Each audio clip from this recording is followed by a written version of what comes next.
Witam Państwa dzisiaj jednoosobowo. I'd like to welcome you on behalf of the entire management team. I'm here alone today. I'd like to share with some information on the Q3 2018 results, and I'll have the opportunity to provide you with some information about the prospects the company has in the upcoming quarters.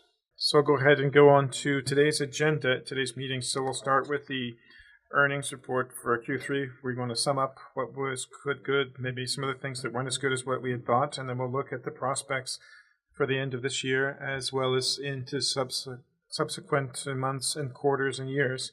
And then later we'll have a Q&A session. I understand that you'll have a large number of questions, and I can even surmise on what subjects.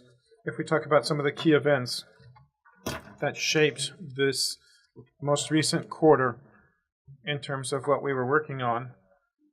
So the acquisition of the company DZ in July.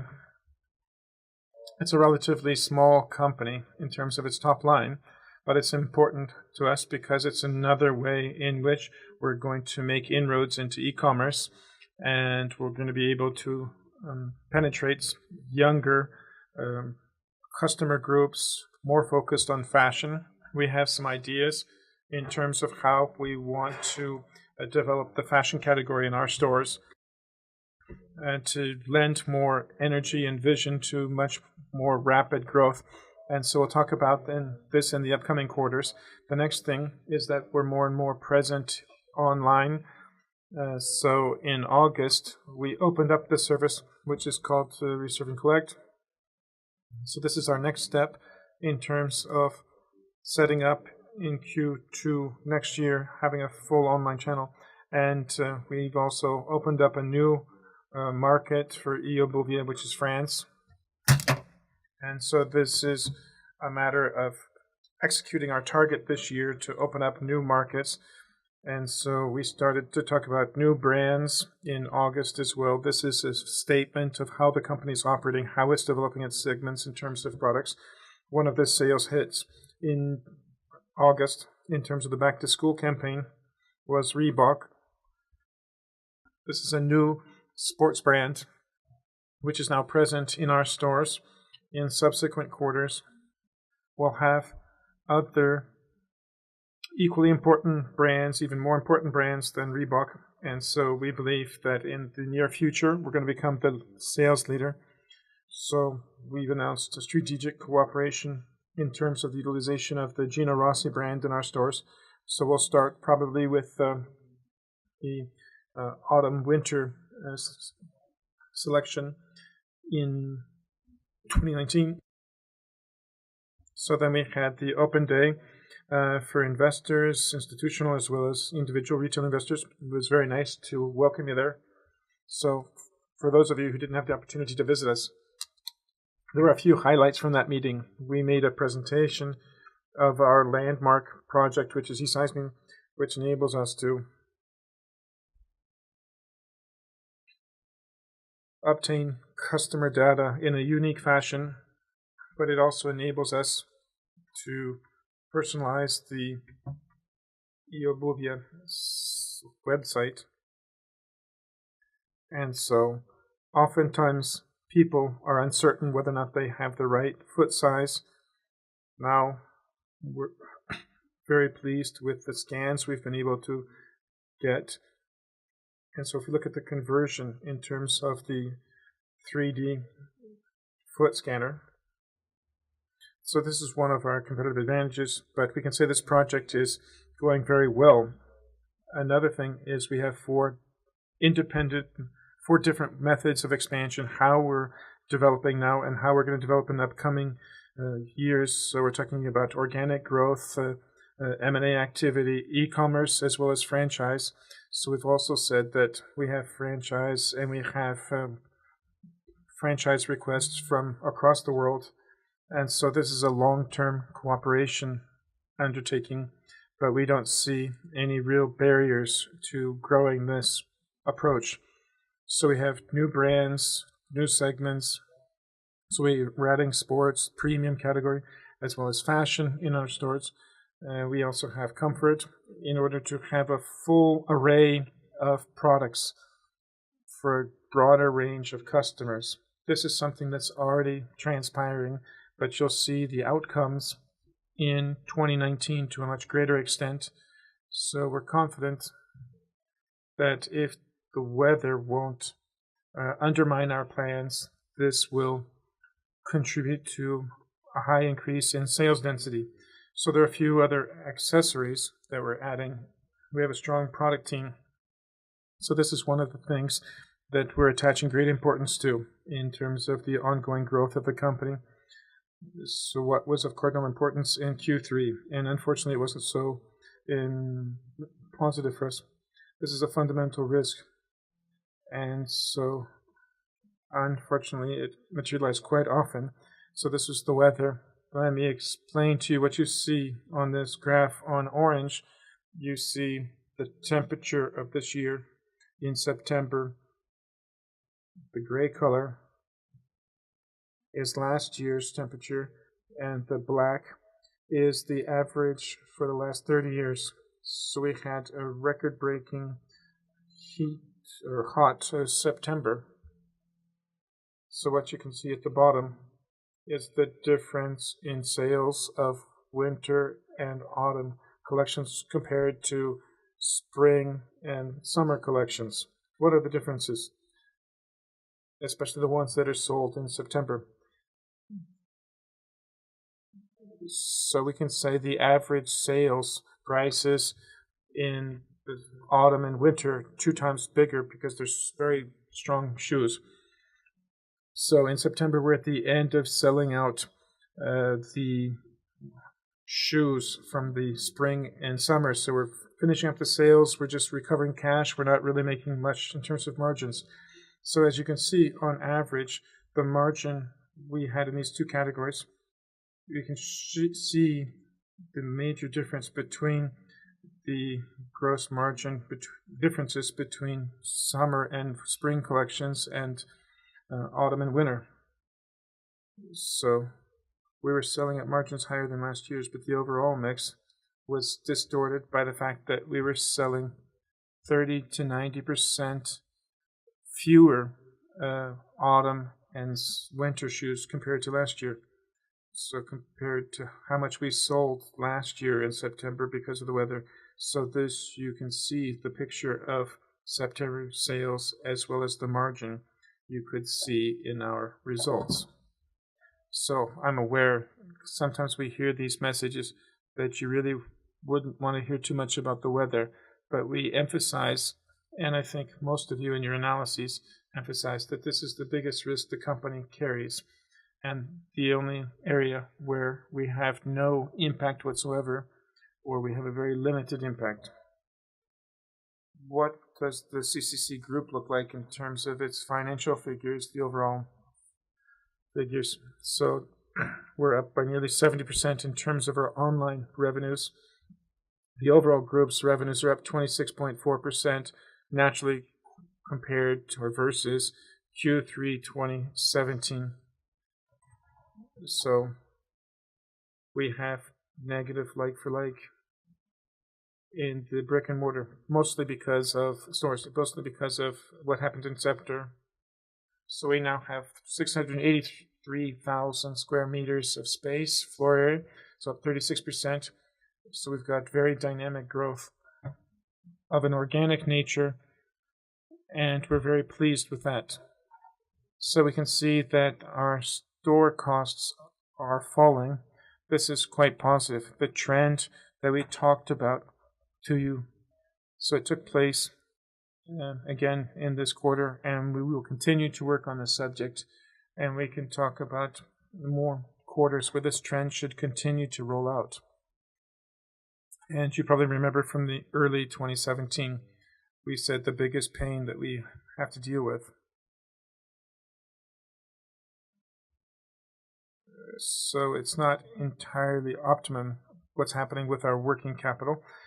So we're doing our best to manage it well. And so our trade payabilities have grown by 720 million zlotys. So, as I said, the company is present, the group is present in 23 countries. We've added France, So we've got some more than 1,000 stores. So we've increased the number of stores by 284 to 1,181. So we have own stores, we have franchise stores in Baltic, in Moldavia, and then we have the Western countries where we're operating through e-commerce. So I've already talked a little bit about the rapid growth in sales area. And so the four major contributing factors to changes. So we have closings. This will be continue, we believe, or we assess each case separately, each store separately. We look at its profitability, also looking at the environment and what's happening with the stores in areas. So we're going to open new stores, we're going to close stores in order to build the best possible mix. The other thing is what we mentioned last time, which was to convert some of the space into warehouse space in Germany. And so we have an additional 71,000. And then we have another 88,000 coming from KVAG. And so we have the biggest impact in Western Europe, then in Central Europe, and in Poland. So basically this is split rather evenly. If we look at the organic growth, we can say that in Poland, Russia, and Hungary, we had the greatest amount of increased space. So this is in line with what we said last year. If we look at our sales in like-for-like stores, this is certainly not something that fulfilled our expectations, and it was quite disenchanting overall. So we have a high base. We knew that we had non-trading Sundays. This is something that differentiates this quarter from previous quarter. So again, weather is the biggest contributing factor, primarily in September. So we're down 9%. Of course, it's disenchanting, disappointing. We're aware of that. So Poland did relatively well, also having in mind these non-trading Sundays. The overall market in Poland, in terms of like-for-like sales, everybody else is down by 10% compared to CCC. So this -4 isn't too bad. If you listen to what the leasers are saying, we're not maybe joyous, but our competition is in dramatic straits. So this is the impact that weather has on our industry. And it is being said that this is the most difficult year that people remember from the time when retail started to grow. So we can see that online has grown 70% year on year. This is in line with our expectations, and it's even a bit better than what we expected. So if we look at eobuwie, we're quite pleased to see that we have more and more e-commerce sales, 20% of total sales. So this is something we think we're going to be able to achieve on the full year 2018, and we think this trend will continue to grow out. And so if you look at the sales of the group, so additional meters and the acquisition, Figula, and then the e-commerce sales through eobuwie, where we've added another 110 million zlotys to the top line of the group in Q3. We're also pleased that eobuwie, so our retail, online shoe business is growing quite evenly. The growth is evenly spread. So we've grown year on year by basically 2/3. So we can say that Poland is maybe not as important in the overall structure, the overall split, having in mind the additional countries that are being added. We're quite pleased with the performance of the new countries, and their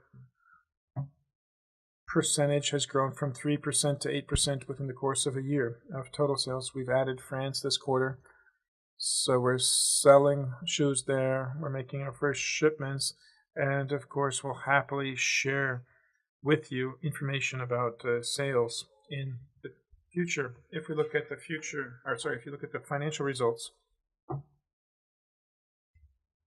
to ensure that everything is properly understood in our P&L, what we're going to show you in parallel,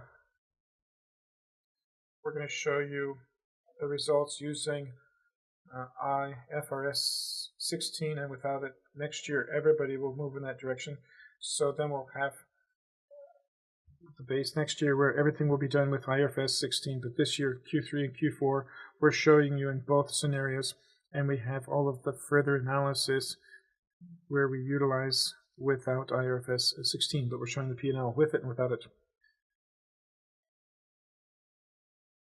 So sales weren't as high as what we wanted, but having in mind the weather as well as the high base effect, we can say that we weren't able to achieve a high result, and so the gross sales result, because of the weather effects and the fact that we didn't have the winter and autumn collection really in our sales in September, this means that also if you look at our gross margin as well as our gross profit on sales, they're lower than last year.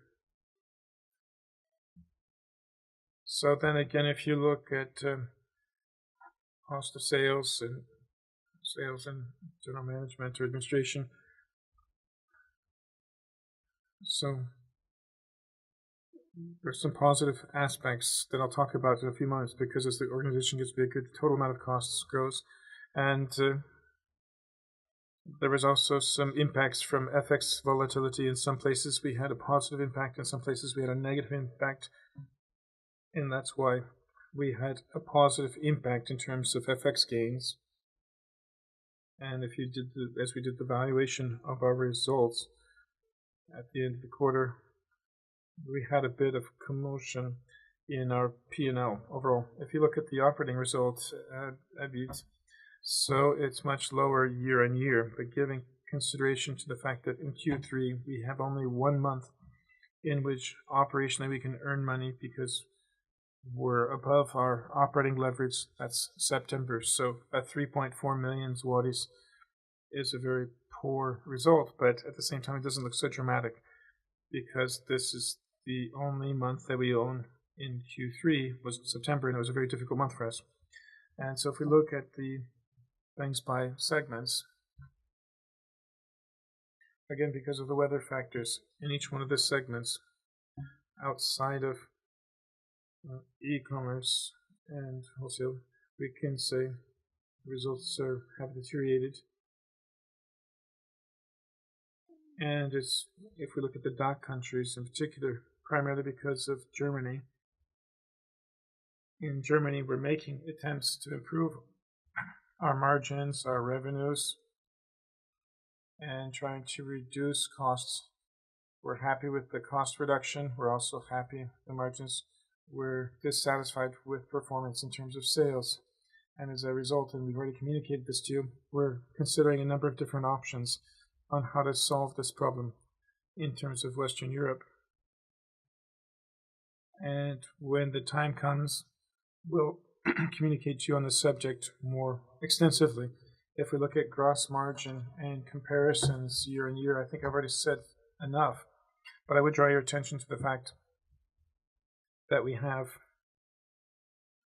very positive information in the sense that we've been able to improve our gross margin year in, year out in terms of eobuwie, so the e-commerce arm. So it's grown by 0.3% as a result of the growing economies of scale, the bargaining power, and so we believe that this situation will continue to improve. And so if you compare this with the major competitors of eobuwie and look at their results in Q3, you can see that their gross margins were subsiding or falling. You can see that our retail e-commerce arm is doing very well. Now if we look at the cost analysis using the methodology we proposed recently, so costs were growing because of organic growth.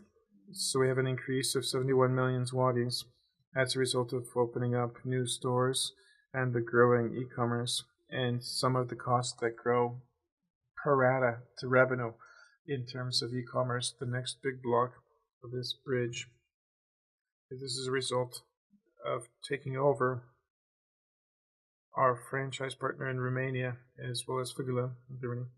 And so these costs generate also results as well as revenues. So it's not the case that we've just incurred additional costs. Then we had the motivation program. We didn't have a base for that. Then we had marketing. So the growth rate is slightly lower rate than in previous quarters, and this is because of the Eobuwie gaining strength in the marketplace. Then we have the other costs.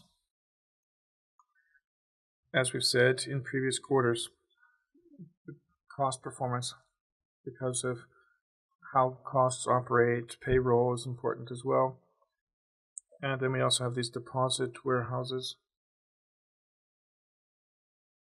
Well, the percentage of the overall split is not bigger. It'll be bigger next year, but we're centralizing procurement procedures where we can have, 10 plus million savings.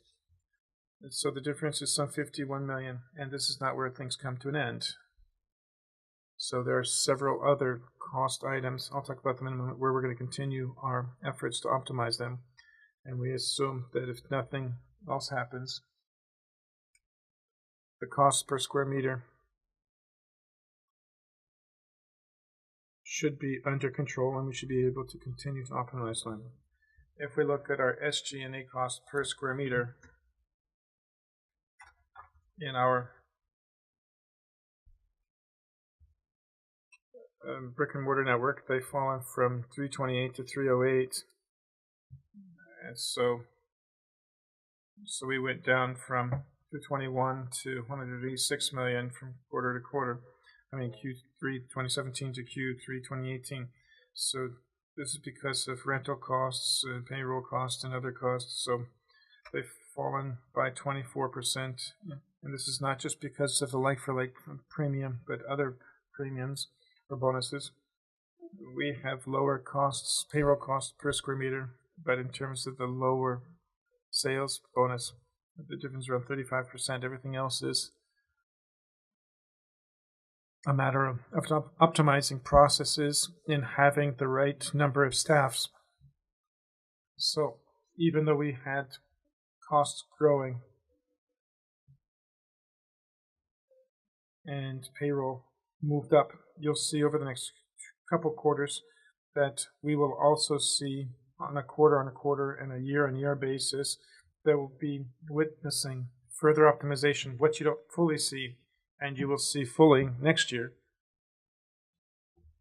This is rental costs. At the current rates we're getting for a square meter are much lower than the ones we've had up until now. But they usually take force from the beginning of a new calendar year. And so you'll see this in subsequent quarters. And so as the costs will fall per square meter in rental rates. And certainly as we have these deposit warehouses, this is our new concept, and you'll see this in 2019 to a greater extent. We have a positive mindset when it comes to the other cost groups. The optimum point in terms of building new functions, technological functions, IT, e-commerce, marketing, we've already achieved the optimum level. Now the revenues should grow faster than the costs for those functions, than the SG&A costs, so the improvement in profitability should become more visible in subsequent quarters. Of course, there is one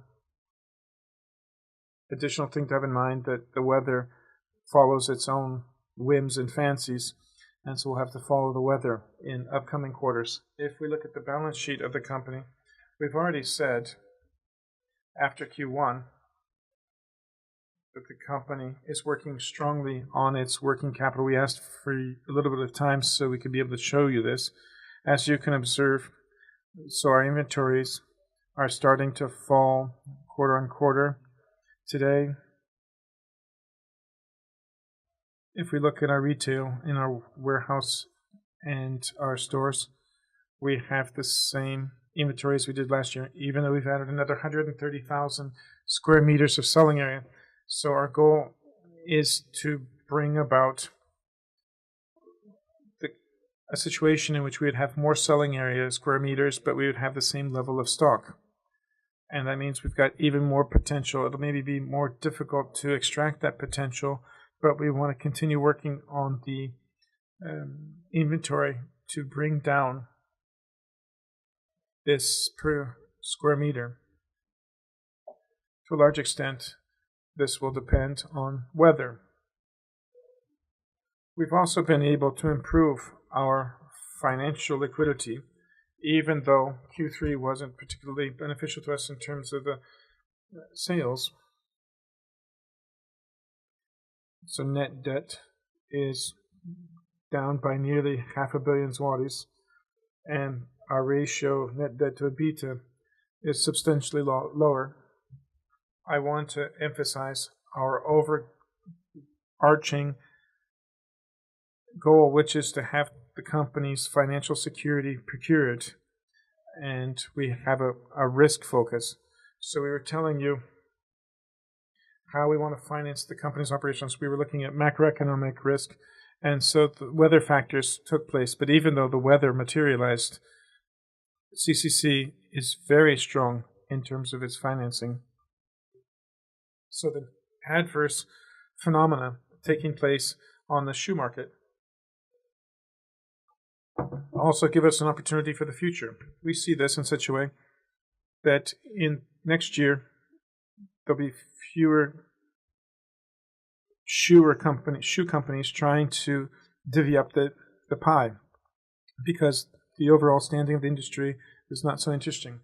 So if we look at our work on payables as well as stocks or inventories, also through our program to finance suppliers, because we've got some 480 million, and then we're also just extending the payment deadlines for our suppliers, and we have a more mature approach to managing working capital. So we've been able to release nearly 420 million zlotys, which I believe is an exceptionally good result, having in mind the tough weather in September. So we have, even though the weather wasn't positive, we have a very strong position because our operating cash flow was positive, and we'll continue to work on that to ensure that we're going to be at a similar level and give the company an opportunity to extract this internal financing. So maybe to recap at this time, what has contributed to the company's results in this quarter? So a long, hot summer.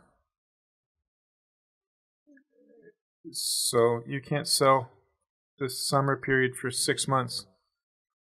So summer continued into September.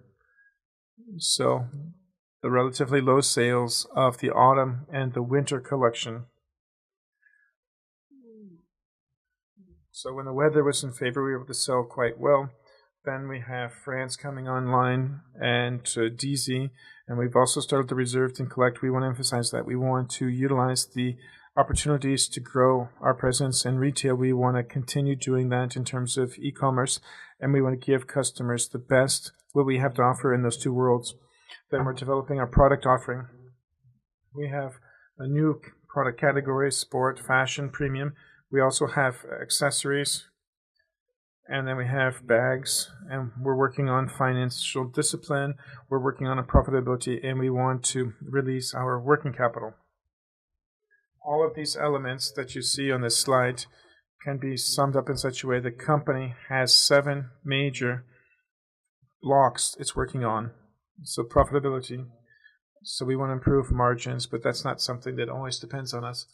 We have a lot of potential to improve our margins, but to the extent we're capable of doing that or not depends on the external conditions, so the weather, the ambient conditions, but we're doing our best to be more disciplined financially in terms of how the stores are operating and other costs. So we want to continue working on that very intensively. The next thing is our working capital. This is clearly one of the most important issues for the company, to reduce the stocks by extending payment deadlines and to make sure that they are able to balance with one another. And so if we take over Figula, we've taken over Figula, and then we have DZ, we have also the Romanian franchise taken over. So our ambition is to ensure that this company is profitable. So we've got 5 major blocks of operations we're pursuing there for DZ. So we're counting on being able to do this over the course of this year. The main thing is we want to offer our product to the Swiss market. This is something that's already happening, and this is showing the impact we have. We have 15% of the products in Switzerland are from us, and we're able to increase the margin 15 percentage points above what Figula was generating. And so we're concentrating on our new categories. CEO's working on it, and we're looking for new ideas on this product without changing the fact that Lasocki is our flagship product. We know what's our strongest position, and so we have stores where we're able to sell more. The next thing is our digital transformation, and you'll have the opportunity to observe this, that in the near future we're going to have more infrastructure, and so expansion in the areas we've talked about, and then following one of the options we mentioned for Germany. And so we're testing and looking at them, scrutinizing that. So in terms of things that have been stated, what's on the horizon in front of us, so I'm not really able to say much more about them until they crystallize.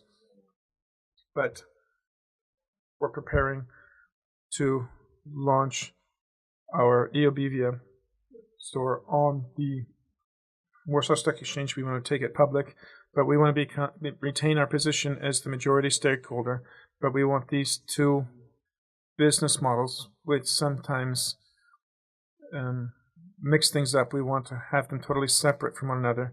We want to show clearly how much Eobuvia is worth, and we want to get separate financing that's focused on the rapid growth, because it has the ability to grow, and will execute that growth, having in mind those new countries, the technological opportunities that exist, and then looking at what's going to be done in the e-commerce field, having in mind the spring-summer collections next year. So as I've mentioned, we have the new IT infrastructure. 2/3 of what we're talking about will be launched on 7 January. These are big programs, but this will be done. We're on target, on track. So the company, in terms of its logistics concept, the amount of products, we're going to have multi-packs, which will make it possible to reduce the level of stock in our stores and central warehouse. So in May of next year, we'll have new infrastructure, the e-commerce. We're going to have some sort of bonus because of the technological delay backlog, but we're going to utilize the best available technology, best solutions, which goes beyond what's available amongst other players. So the new product categories, improving our profitability at KVAG, and we'll come back to this, also the work on our working capital, and we're going to be able to see that in the results and the activities we're taking. So these things taken together are the main drivers, and this is going to change this company in comparison to the past. Q3 results are the past for us. To a large extent, this was due to the weather. We can't affect the weather, but the management board continues to perceive the potential, the upside of the company in the same way. It hasn't changed anything what happened with the weather, and we have these prospects in mind, and we know what we're doing and why we're taking certain actions to extract the value. So I think I've given you a big information load, And so I think you're going to have a large number of questions. I can surmise what type of questions you'll have. Maybe I would just point out that on top of the fact that you can pose these questions, you can ask these questions to our IR people. You'll find them in conferences. So we'd invite you to meet with us. And I want to say, as we understand what's happening and the large number of positive comments, that we want to start report sales on a quarter basis as opposed to monthly basis. But we want to be a transparent company, and we understand and see what's happening with the share price. Sales information are drive prices, so we won't switch to the quarterly cycle. We're going to keep our monthly cycle to make sure there's symmetry in terms of you knowing what we know when we know it, so you'll understand the performance. But having in mind all the tools that we're launching, we're going to change the way in which we report our preliminaries. We want to do this not 2 weeks before the reports, maybe on the first or second working day, along with the sales results for the previous quarter. And you'll have the ability to see our sales information, our operating data, our margins, but on a quarterly basis. So sales results will continue to publish monthly, but our quarterly data, we're going to try to stop doing the prelims that we've been doing as up until now. Maybe we'll give smaller packages of data, but at the very beginning of this subsequent quarter that's going to be reported, we'll give you some information, and this should give you the better and more quick insight into what the company's performance is. That's it in terms of what I have to say. And so I'd like to go ahead and give you the opportunity at this time to pose your questions. Welcome. I'm from Santander. I wanted to ask you, when will you start to sell shoes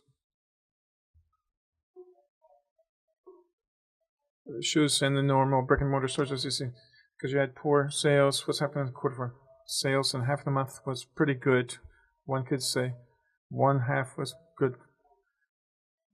Last year, all of October was a bad summer. It was about 14%. What's happening in October and November because of the weather. So December, we'll see what's going to happen with December. Last year, the whole quarter was rather poor because we had promotional margins in December. And so this doesn't look too interesting. So I can ask you to make a couple of comments about what's coming up. They're rather important. In terms of, you had many questions when we start to sell well our collections in our stores. My thinking is the time isn't before us. I don't concur with the idea that October weather was half and half in many analytical reports, research reports, and I can refer your attention to them. There was some weather analysis that October was much warmer this year than last year. And year on year, we had better weather from October 1 to October 4 and the last 3 days of October. Otherwise, it was poor. Of course, I can pour ash on my head because of the weather in October and for last year. That doesn't change anything. The company's aware of what it has an impact on and what it doesn't have an impact on. It works hard on what it can have an impact on. And so we can see the performance of this category if we look at Reebok and back to school. So by adding new categories of clients into our stores, we're intensifying intelligent or smart marketing. We're very strongly present in the internet. We think this is going to drive sales. But if we think about doing tea leaf reading, it's not entirely correct or advisable to follow just the weather and trying to predict the weather. And I tried to say that to a large extent, a lot of these things depend on weather. and the weather hasn't been conducive to the industry overall this year. And if we look at Q3, like for like was at -4%, and if we look at the biggest competitors had like-for-like sales contracting by 14%. We're not proud of our results, but our results are better than others. My question about December. Last year, the margin was very low. I would assume that in December, we're going to have very attractive promotions for customers. Can you imagine that the margin would be even lower in terms of percentage? Can you imagine that there's room to fall? I mean, we were close to the floor last year, I think. If we look about the gross margin stated as a percentage. Well, my concern is that this quarter is reminiscent of Q4 2017. So October wasn't favorable. Customers were waiting, thinking about seasonal sales. Also aware that we have Black Friday and so on and so forth. And then we have the end of autumn, so things could turn out to be quite similar. Whether it's going to be lower than last year, it's hard to say. It depends to a large extent on external or ambient weather conditions. So we'll communicate with you in January on what's happening in Q4. So things might be similar, but we would prefer for October to be more reminiscent of October 2016. We had great weather from the beginning of October and sales were stellar. That wasn't the case this year, but you saw that more at the level of sales than we could see it at the level of margins. Okay, thank you.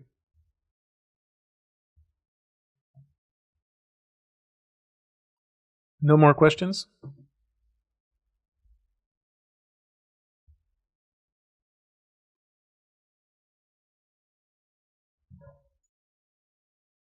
Anything about the dividend for 2018?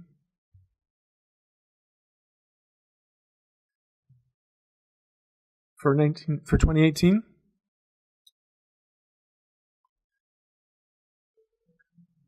Did you not get the previous dividend? Well, the sequence of events. First, we have to know what the financial result is of this year. Then, as a management board, we have to give some consideration to the subject and make a recommendation. And the shareholders have to make their decision. Our dividend policy hasn't changed. We're not changing it, which is 33 to 66% paid out as a dividend. But we have a bank covenant that says that it shouldn't be higher than 50%. That's the framework we have to work in. I can't say anything else. Well, honestly, I'd like to know what our result is going to be at the end of this year, at least in terms of whether it's not dependent.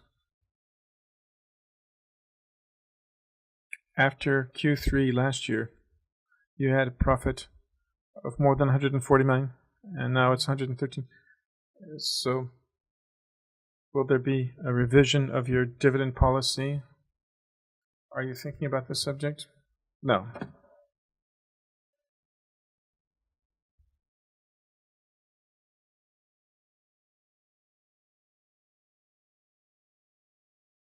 I can see everything. I have two questions. My first question is, I can hear you. What's happening with weather? What's happening with sales? We've seen that. My question is how this will affect the future. I'm not thinking just about you, but in terms of what you're observing across the market. You said that the rest of the market is worse off than you. Does that mean that the competition could take some very anxious-like decisions or efforts to have deeper than usual discounts? And will this affect your approach to stocking stores in the future? How should this be treated? This situation certainly affects our competition.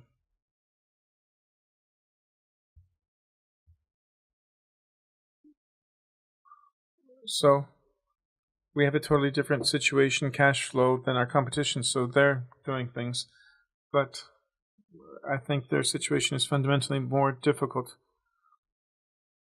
If we look at cash flow or the results, what I know, that many shopping centers, well, our competitors are stopping to work there and withdrawing from shopping centers where they're very profitable for us. So we think where we thought that they should have been generating good results for our competition, so that means the competition's not able to make money there. What's going to happen in the long term? Of course, we're not happy with the misfortune of others. That wouldn't be very nice, but as we've said today,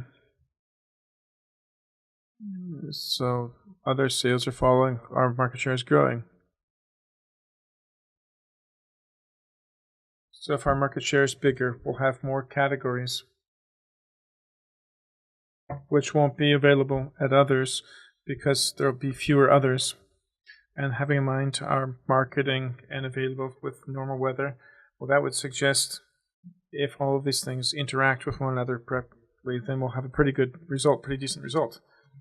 In terms of our purchasing policy and our stocking policy, our approach is that we try to balance procurement with our suppliers. That's why we're reducing stocks. We're reducing them more slow than we could. Please have in mind that we have a large number of suppliers that work only for us. This is one of our competitive advantages, the fact that we have this supply chain. So this would be incorrect for the company if we were to do something too suddenly. So the overall shoe market, footwear market, is changing or will change strongly after this year.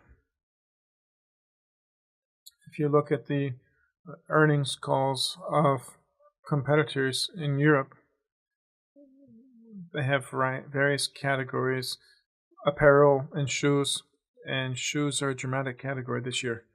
We have no doubt we've been able to walk through this while keeping our feet wet, keeping our feet dry, but others have had a pretty dramatic go of things. But there's no idea for you to sell strongly in the autumn, but you're waiting till the end of this season to sell off things, and then the next season. That's correct. We are fortunate that a large percentage of our product range is similar to last year's collections, and so we're able to sell this at first prices in the new season. And so having in mind the new functionality we have as of February of this year, which is the deposit warehouses, so we don't have to pick up shoes, bring them back, and then re-deliver to them in stores. So we're able to use the deposit warehouses, the warehouses on stores, in order to make those shoes available in the next period. My other question is about last evening's press release. That many things can't be said yet, but we can talk about some things. Could you say a few more words about Renault? We're able to find some information on the subject, but I would ask you to confirm. We talked about 530 stores. Is this only the German market, or is it an operation that extends farther across Western Europe? The other thing, there was a statement made in the press release about participating in the costs of closing some of the CCC stores operating in Germany. What sort of magnitude are we talking about here?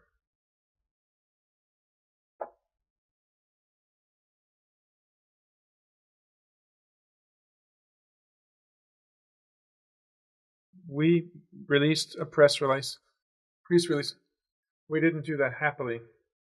We've been saying that we've been working on a variety of options, and we continue to say that we have several options in terms of how we want to deal with what we call the German problem. What we communicated yesterday was a possible transaction with Renault. That was one option. I didn't want to dwell on it too much, but we've started with Renault.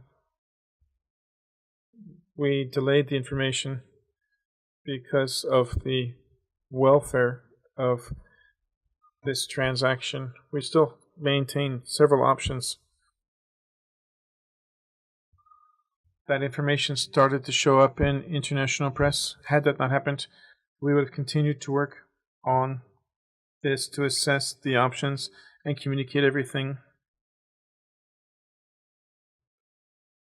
with a more in-depth and mature approach. I can only say at this point, we said what we could say in that press release. I don't want to dwell too much on Renault itself.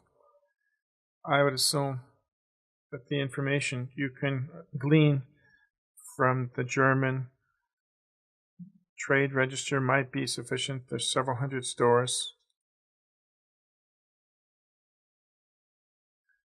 where this group strengths wholesale sales, store in store, which is quite an important element of their sales, e-commerce, which is also important to them.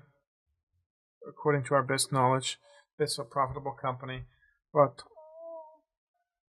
it's a well-known store, 138 years. It's been in business. If you need more information to maintain symmetry of information access, I would suggest that you look at the publicly available sources in the internet or in the German commercial register. But in terms of what we want to do, if this potential option, which is one of many options, is materialized, we've also given in this current report yesterday certain 3 blocks, important blocks. The first thing is the acquisition of a minority stake in Renault. So let's say 30% stake. We talked about 32% in the press release. The next thing is the option of developing this in the future.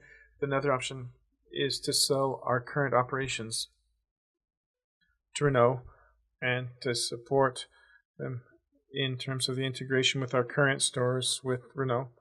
Another thing that I want you to draw your attention to is the ongoing sales in Germany through the Renault Group, and that the commercial arrangement that's there. What sort of parameters, economic parameters, this might have in the future, this is something for discussion amongst the multiple parties here. And since this is just one of the options, we're in the course of discussion. We're bound by a strong NDA, non-disclosure agreement, having in mind the gravity of the situation, the importance of the material, the market abuse regulation. You're fully well versed with this subject, that I can't say anything else, even though I understand this is the most interesting point. But what I can say is what the CEO of the group said: we'll overcome. We've been working with this for the last year or two, and we're going to try to deliver a communique or a press release with a little more definitive information by the end of the year. Thank you. Thank you. I've got several questions about the IPO of the e-commerce shoe arm.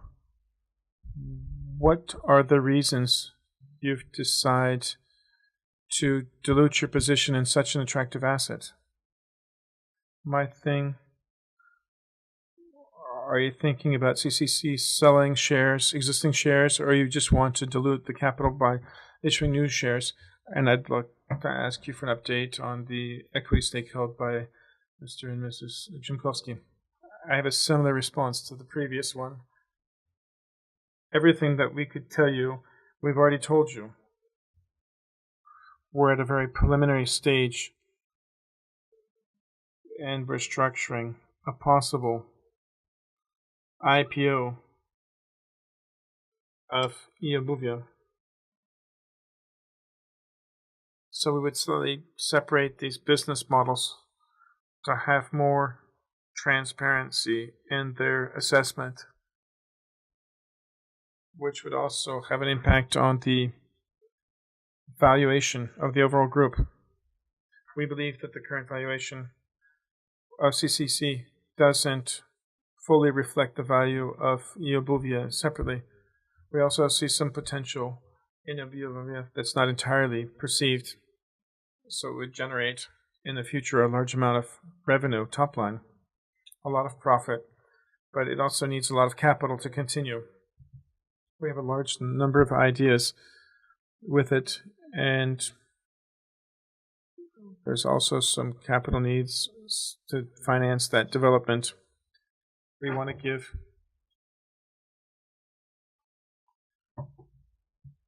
some opportunities for this to grow. It's a phenomenal approach. It's something we're starting from the product and using technology and getting great technology. So we want to give them this opportunity to write this history on their own to a greater extent. And this would be beneficial to CCC because then the greater rate of growth should be even higher. And at the same time, it would be good for us and good for them. If we look at the P&L, minority stakes were negative in this quarter. My first idea was that there was a loss in eobuwie, but I understand that Vogla was consolidated for a portion of the quarter. What portion of that loss is coming from them? And to assure us that eobuwie was a positive result. eobuwie had a positive result. This is because of Vogla, but because of FX changes, also Russia to some extent, because the ruble against the dollar moved in an unfavorable fashion.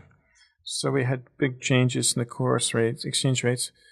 And so it's around 100 million because of Vogla, primarily because of weather. So if I can say something more about Vogla, I can happily say, without getting ahead of myself in terms of the facts, we're only midway through the quarter, not even yet. But if we look at that company and look at the synergies that we had talked about when we acquired it,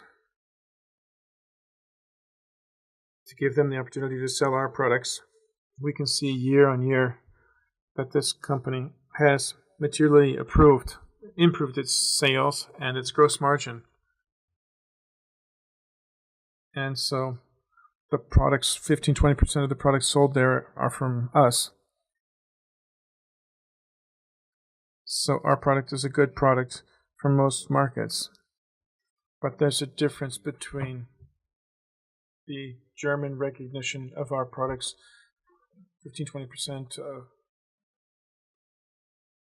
Well, we have, after 5 years, Vogla has been there for 100 years with 98% awareness there in Switzerland. So we're going to work on that together to become a very positive impact over the midterm. You mentioned Russian.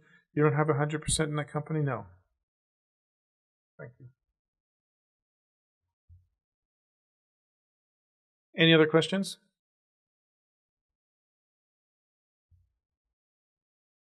Maybe I would ask about Vogla. Do I understand you well that you grew top line in Q3?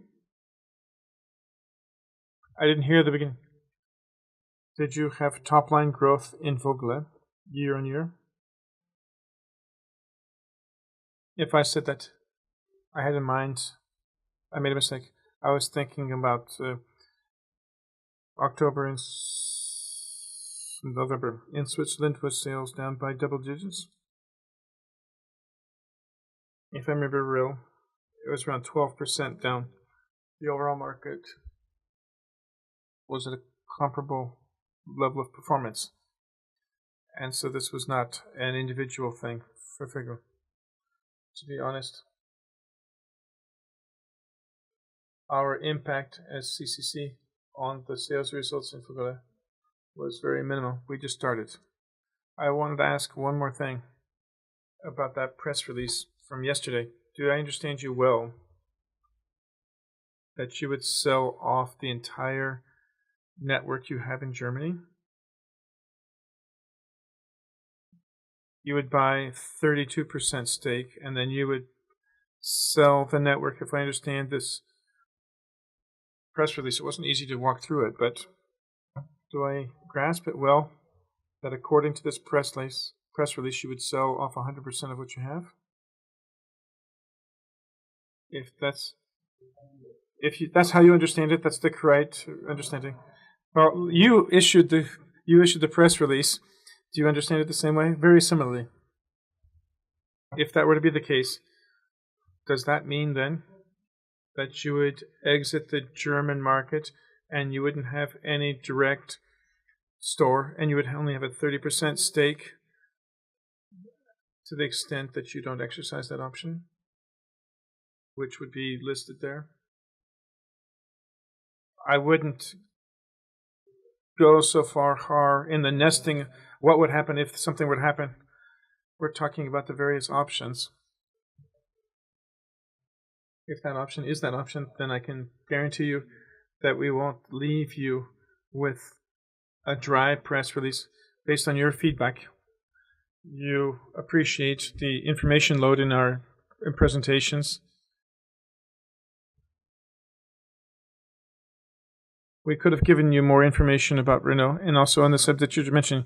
Right now, it's just one of the options. And if we have the word if twice in a single sentence, it's better not to respond. Maybe I'll ask it this way. From today's vantage point, as you look at things, is the company of the opinion that in a year we'll still have stores in Germany and we'll be the owners of those stores, or not necessarily? I'll try to respond in different words. I'm not going to give up here. The company has alternative options which look at different scenarios which are mutually exclusive. So I can't estimate the probability of the execution of any of these options, and I can't respond to your question unequivocally. So you could sell, and you could also continue to retain new stores next year. That's something you could understand, and I can promise. And that if we crystallize one of the options, then the management board will make a formal decision. And if the subject matter of that decision would be some sort of transaction, even the one that you've mentioned, then we will properly communicate that to you. And we'll give you comfort in terms of how we present that, and we'll discuss the specific case. And then my final question, since I have the microphone, could you mention 3 countries with the highest profitability at the top 3, and the bottom 3 that aren't profitable in eobuwie? The highest profitability, without even following the sequence here, but so Central Europe, including Poland, but also Greece.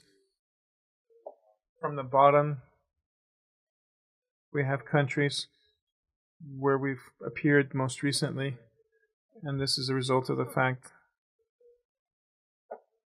that the allocation of marketing expenses to the revenues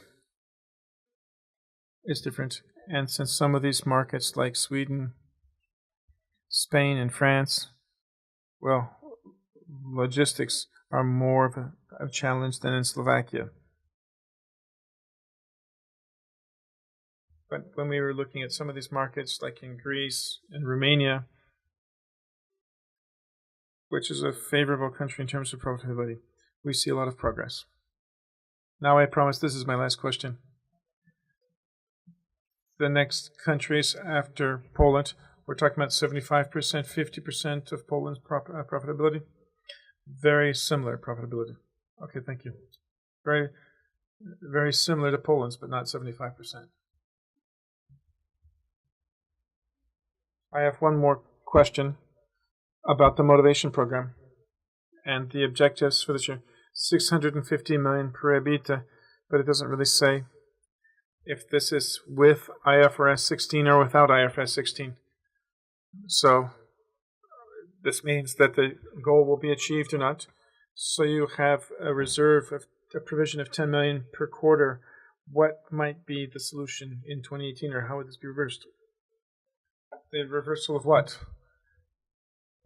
Well, the solution of what you're going to do with the motivation program. Are we talking about EBITDA including or under IFRS 16 or without it? This might be more of an attention getter for you as opposed to us. Profitability, integration of companies, working capital, new product categories, digital transformation, Germany. At the very end, we'll see what comes out. We haven't calculated the management programs for 2017 yet, so this isn't really taking up much of our management focus. Well, you see that we're working on a number of things. We see a lot of potential where we're focusing our attention. So when we sum up this program, and we look at each year separately, but we'll do this according to our regulations up to 2020, and then we'll respond to that. But today, this is even on the agenda for discussion amongst the management board, perhaps managers. Some might be talking about it, but not the management team. One more question linked to payroll. They've fallen substantially. How much of a decline can we anticipate per square meter in 2019?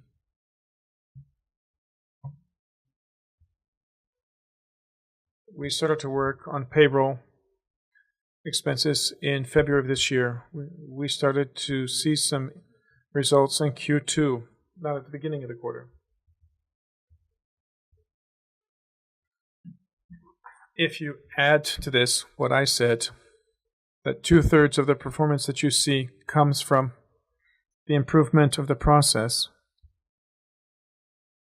and right-sizing FTEs, well then a similar phenomenon is something we might see in 2019 Q4 and Q1 2020, and probably at a slightly smaller level in Q2 2020.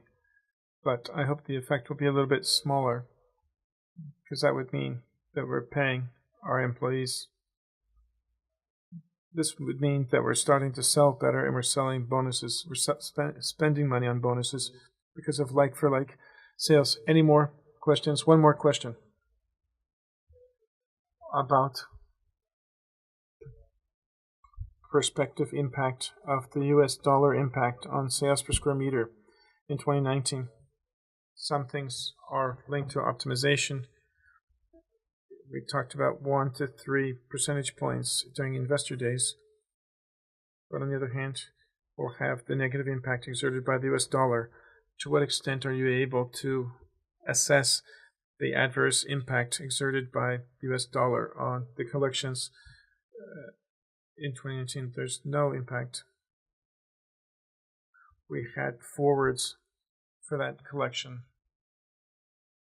We already have a large portion of the collection in our warehouse, and so we bought it when the dollar was down. We have the program to finance our suppliers to draw this process out over time. So I think the impact is overstated here. It's not to the same level as with other entities. It's less than 30% as opposed to 90%, which is what some people say. So we have the impact that's positive and negative being of a much smaller magnitude. So for a long time, we'll see a positive impact, because we also do the FX rate between the US dollar and the Polish zloty. I don't want to reveal that, but nothing bad's happening to the margin. So if the weather is okay, then you'll see normal margins. And when I say normal margins, I mean higher margins. Okay, thank you very much. Any other questions? Yeah, there's another question. I'm promising. How much did you sell in eobuwie in Poland? It's comparable to growth in the overall group, so 60% plus. So, 2 questions from the internet. We're over time. Is the e-size project going to be deployed to the international stores of CCC? We have an idea on how to roll out this solution in CCC stores. Where, how, and when, at what pace.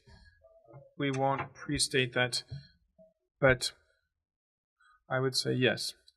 In the affirmative. In the second question, what's going to happen with the Arabic markets when we start? How many stores?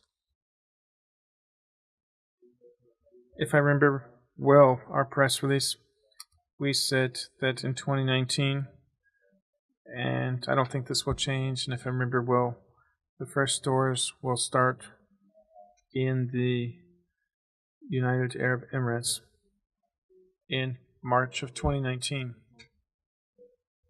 I don't think we're going to have a large number of stores in that market. We're talking about, dozen or so stores